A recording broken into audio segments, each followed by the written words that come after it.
शिक्षकों के e attendance के लिए छत्तीसगढ़ सरकार ने CGVSK ऐप लाया है, जो समीक्षा केंद्र द्वारा संचालित है। इस ऐप महत्वपूर्ण है ई अटेंडेंस के हिसाब से, लेकिन यह शिक्षकों के लिए परेशानी का कारण बनते जा रहा है। अब ये खबर आई थी डिजिटल अरेस्ट को लेकर। जो साइबर ठगी करते हैं, उन्होंने इस ऐप के माध्यम से शिक्षकों के नंबर निकालकर उनका डाटा इकट्ठा कर उन्हें अश्लील हरकतों के नाम से ब्लैकमेल करना शुरू कर दिया है। आइए, मैं एक शिक्षक से मैंने बात की जो इसका शिकार होते होते बचे। उनसे मैंने बात की है। पहले मैं आपको उनकी बात सुनाता हूँ। डिजिटल अरेस्ट वाले में क्या हुआ, बताइएगा ज़रा।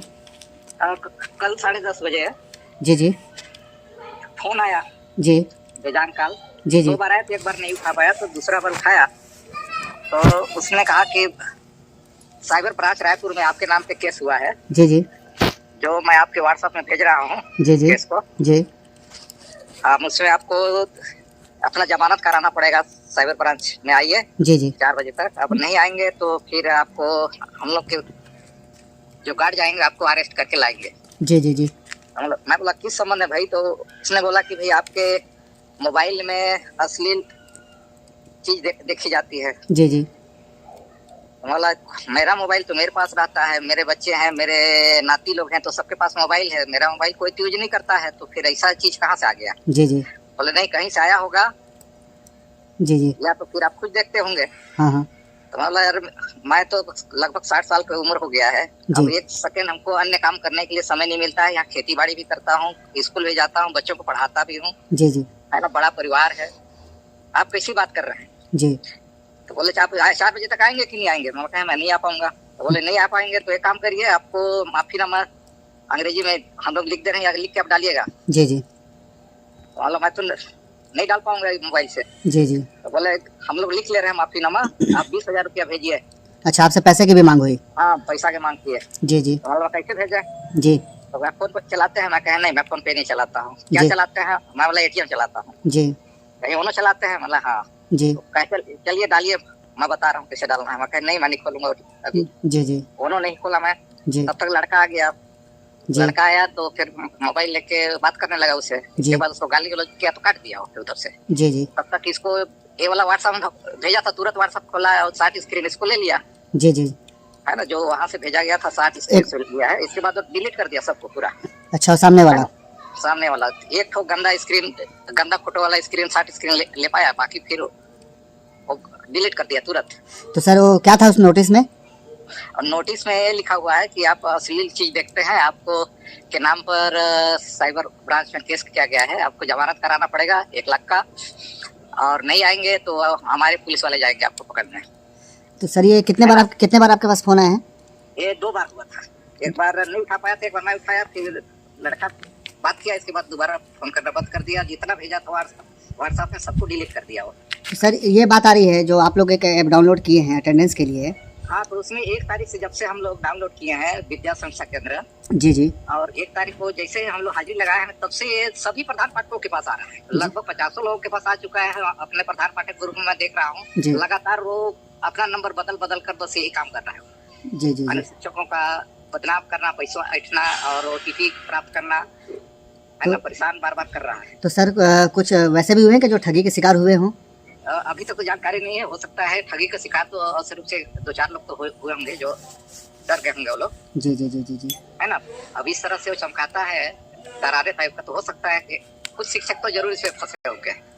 और जो नोटिस था वो एकदम सर वैसा लग रहा था जैसे वाकई किसी पुलिस अधिकारी ने भेजा है। हाँ, पुलिस अधिकारी ने भेजा। इस टाइप का वो फ्रॉड इतना ज्यादा किया है ना। वो लिखा है कि आपके BRC के ग्रुप में दिया जा रहा है। उसको ये मालूम नहीं था कि BRC नहीं, हमारे बड़े होते हैं BO। जी। है ना, वो BRC के ग्रुप में डाल रहा है। जी। है ना, मतलब सर ये डिजिटल अरेस्ट एक तरह का फ्रॉड है, ये आपको पता था इसलिए आप बच गए? जी। है ना, दूसरे कोई होते तो शायद वो पैसा डाल भी देते। हाँ, डाल देते। वो 20,000 का मांग कर ही दिया था। और मैं तो पहले व्हाट्सएप देख लिया था प्रधान पाठक ग्रुप में। जी। है ना, देख लिया था कि फ्रॉड हो रहा है। जी। लेकिन जब वो वो बोला कि नहीं मैं आपके व्हाट्सएप में तामिल करा रहा हूँ। तो मैं सोचा कि व्हाट्सएप पे इतना गंभीर चीज को व्हाट्सएप में कैसे तामिल करा रहा है, आता पुलिस लेके, जी जी जी है ना, लेकिन ये व्हाट्सएप में डाल रहा है। इसके बाद 20,000 रुपया भी मांग रहा है। मैं जी। फिर समझ गया कि फरार है। तो सर ये कितने नंबर हैं आपके पास सामने वालों के?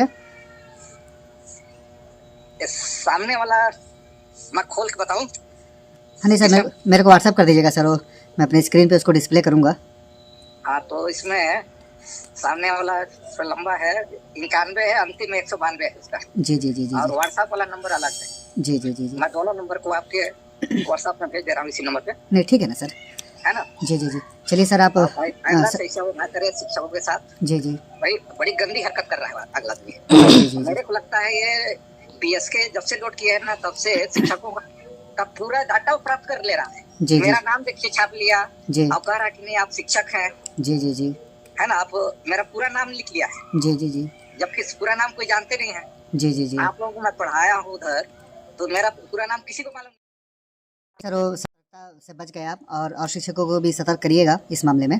हाँ जी, जी। करूँगा, मैं लिंक कर दिया हूँ, मैं ये आसपास पूरा बता दिया हूँ। जी जी जी ठीक जी ओके। जी सर, प्रणाम सर। एक मामला डिजिटल अरेस्ट को लेकर हो गया, और शिक्षकों के जरिए जो बातें आई हैं इसमें कई तरह की खामियां भी हैं। जैसे शिक्षक अपने स्कूल के अंदर होकर चेक इन कर रहा है, लेकिन उसकी रिपोर्ट स्कूल से काफ़ी दूर बता रही है। कोई शिक्षक पहले किसी स्कूल में था, ट्रांसफ़र होकर दूसरे स्कूल में आया, तो चेक इन करने के बाद उसकी उपस्थिति भी पुराने स्कूल में बता रही है। कई तरह की दिक्कतें हैं। शिक्षकों ने इसका विरोध भी शुरू किया है, क्योंकि उनके डाटा अब पर्सनल न होकर सार्वजनिक होते जा रहे हैं। बहरहाल सरकार को यह सोचने की ज़रूरत है कि इस ऐप में सुधार कैसे हो और शिक्षकों का डाटा सुरक्षित रहे, और जो डिजिटल अरेस्ट का जो प्रयास है वह साइबर क्राइम करने वाले लोग सफल न हो सकें।